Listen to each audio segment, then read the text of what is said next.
تاریخی کتب میں آتا ہے کہ تردید کو سانپ پکڑنے میں کمال درجہ مہارت حاصل تھی، لیکن حیرت کی بات یہ ہے کہ اس کی موت سانپ کاٹنے سے واقع ہوئی۔ اب افلاطون سل کی بیماری سے مرا، ارسطو فالج کی بیماری سے، حضرت لقمان سرسام سے، اور جالوس کی موت دست کی بیماری سے واقع ہوئی۔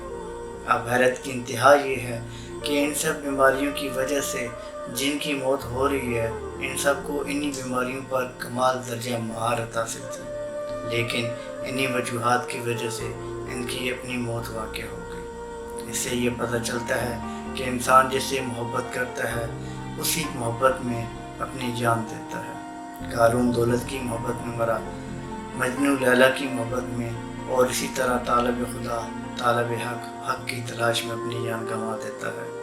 اب ہم نے اپنا محاسبہ، اپنے احتساب خود کرنا ہے کہ ہماری تلاش کیا ہے، ہم کس راستے کے مسافر ہیں اور ہمیں کس سے محبت ہے، کیونکہ ہماری موت اسی کی تلاش، اسی محبت میں واقع ہوگی۔ اللہ سے دعا ہے اللہ خاتمہ بالایمان فرمائے، اور اسی دعاؤں کے ساتھ سلام پہنچے۔